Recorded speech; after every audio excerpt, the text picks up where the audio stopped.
The United States' loud complaints about the Chinese currency's exchange rate, a thorny issue in the two nations' ties over the past decade, have quietly faded away since Donald Trump became U.S. president. Washington has regularly complained over the years that China's government has manipulated its currency's value to give it an unfair advantage against other trading nations, with Trump frequently repeating the allegations during his election campaign. The issue, however, barely surfaced during Trump's trip to China earlier this month. A less bellicose stance from the U.S. over the yuan also received fresh impetus this month with the publication of two Federal Reserve research papers. John Clark, an official at the Federal Reserve Bank of New York, wrote in a paper on the bank's website last week that the yuan exchange rate has evolved to more closely resemble behavior generally observed in freely floating currencies. Meanwhile, J. Scott Davis, an economist at the Federal Reserve Bank of Dallas, wrote in a separate research note that China's capital account controls to shore up the value of the yuan may have been a key factor that averted a blown financial crisis in the country.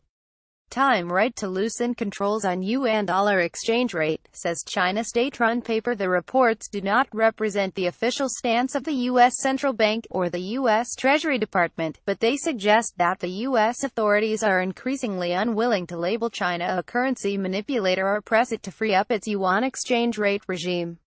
The findings in the Federal Reserve papers are fairly close to the Chinese Central Bank's own reading of its exchange rate policy. The People's Bank of China patted itself on the back for a job well done on the yuan in the latest quarterly monetary policy report published on Friday, saying the two-way floating of the yuan-dollar exchange rate was becoming more apparent.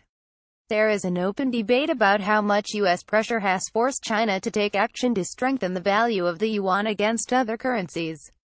Pressure from Washington was previously seen as one of the factors behind the exchange rate's trajectory before China's official denouncement of a U.S. dollar peg in July 2005.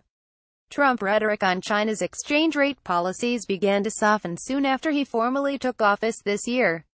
The U.S. Treasury Department under the U.S. president has twice avoided labeling China as a currency manipulator in April and October. China is, however, on a list along with Japan, South Korea, Germany and Switzerland because of their large trade surpluses with the U.S.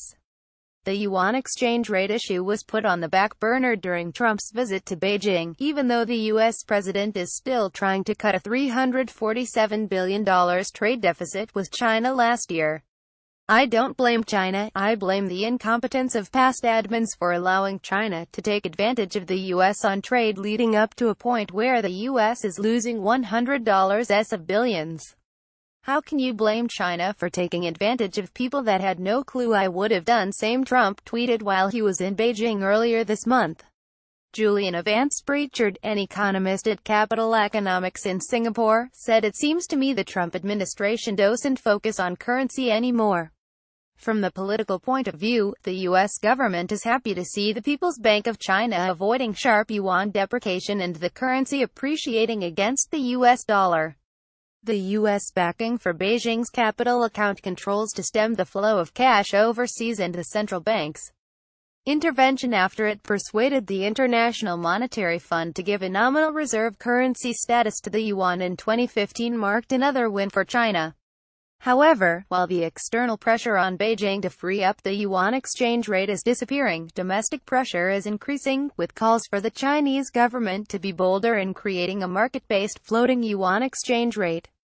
Beijing says yuan policy is actually doing U.S. a favor. Zhou Xiaochuan, China's central bank governor for the last 15 years, said in an interview published last month that China needed to lift capital account controls and let the market, instead of the state, decide the value of a currency. No country can create an open economy with heavy foreign exchange controls, and an exchange rate set under capital account controls won't be a true market equilibrium rate, Zhou said. Yu Yongding, who sat on China's Monetary Policy Committee when Beijing gave up the dollar peg in 2005, said at a forum last week that Beijing should seize the day to liberalize the yuan exchange rate regime as long-standing critics across the Pacific mute their voices. We now have the conditions for the yuan to float, said Yu, a senior researcher at the Chinese Academy of Social Sciences.